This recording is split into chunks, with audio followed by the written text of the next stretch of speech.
The recent rainfall in Somalia has caused more displaced people to come to the cities to find safe places and receive humanitarian aid. Baidoa is the interim capital city of southwest state Somalia. Has arrived at 100 displaced people fled from the autumn rain, left their food storage and livestock. They joined the previous displacement camps while others are establishing new IDPs camp to settle and to rest with their families. Baidoa only is located 460,000 IDPs camp that leaves 340,000 households. Those are suffering from different life conditions. In time, a new displacements are increasing. Since last October 2019, heavy rains come with floods that have left the livestock, food storage of the rural area people and human beings. The displaced families come from districts and different villages surrounded in by and Bokol regions. Some walked by foot, some are traveled by motorbikes, while others traveled by donkey carts so as to reach Baidoa and to get safe places to survive with their family.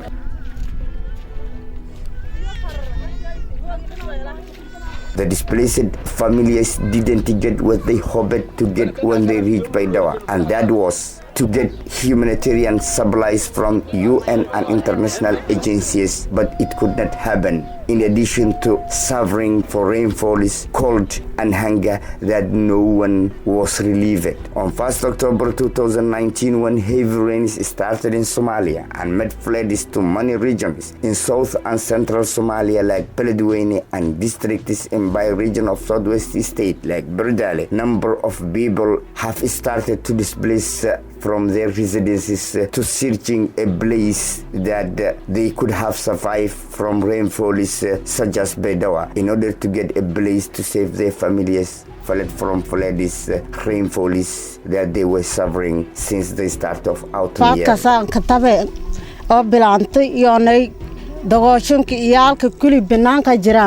Due to the immense suffering caused by the flooding rain extension fall, Mamunira Foundation, a humanitarian organization based in London, UK, had ordered its representatives in Paya region, especially Baidoa, to begin monitoring IDPs by the new arrivals in consideration with the new arrivals fled from floods and entered to the camps or establishing new camps to settle. Representatives from Munira Foundation regarding to the order of the officials based in UK started to monitor, and at least 13 IDPs camps were documented. More than 1,000 vulnerable families who had recently arrived in the camps leaving from their rural area after their food storage had left the rain and their livestock had passed over.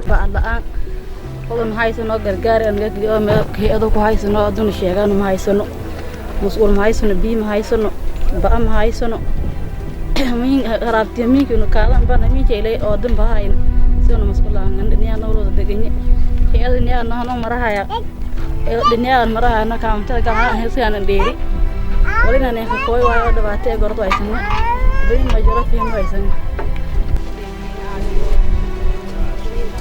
700 of the 1,000 families registered have been supplied distribution kits, including plastics, blankets, and mosquito nets for all to protect rain, cold, and insect bites. Here are some displaced people who were suffering for lack of homeless food to eat are thanking the distribution kits come from Munira Foundation, including blankets and blankets at the time they were urgently need for that help, and they thank for all people who were contributed. The aid support come from Munira Foundation in a crucial time. They were eager to get a survival, and there is no another agency who come to support except from Munira Foundation on early time of massive rain.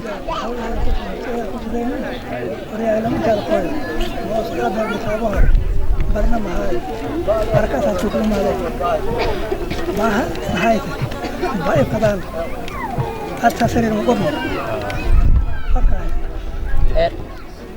wadankan maroogun baahina sheenti na hoolan haysan baahan inta roogoosa hoogshayka nool sheeni oo ka darbaal hoof oo qoysado haan dhahan oo ku qoyti ilaahay gabadha sheeni ma tan dhigan saaraan sahalkan ay There are professional ones in the IDBs camps. Those are able to produce manual agricultural tools such as axes and knives and other tools useful for farmers. Also, there are carpenters. Those are able to build homes, and if they are trained and given modern last version mechanical pieces of equipment, they could have avoided had ancient technical manufacture, which is very complicated to produce at this modern time that we knew the world had reached a great development in terms of waste manufacturing goods and industrialization system. Someone who had children would sympathize with the girl standing side of the house,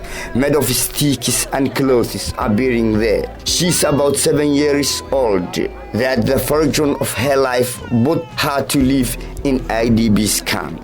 She looks at us with amazement of the recording camera, while I'm sad for her and worrying about living in this area, though I'm a father of a girl like her. Not only this girl, but there are also dozens of children like this girl who have a future full of fear, live in IDBs and inside Baidoa town. Although the people in the IDBs are generally equal to the poor living conditions, there are some people with disabilities, lack of eyes and legs, who are more than vulnerable than other people and includes male and female. IDBs are not receiving the time they need humanitarian aid from international and UN organizations.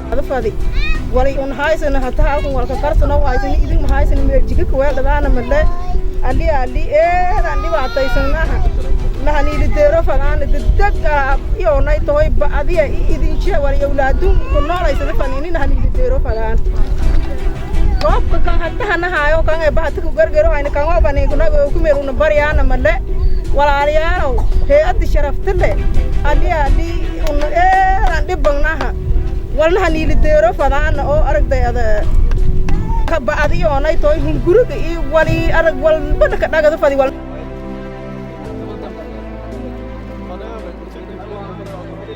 Instead of delivering aid, they come to under monitoring and assessment with IDBs, and this had left to the IDBs voiceless, couldn't able to tell their needs and leaving a long-lasting hope with an uncertain future. Thanks for watching this documentary. Until to the next.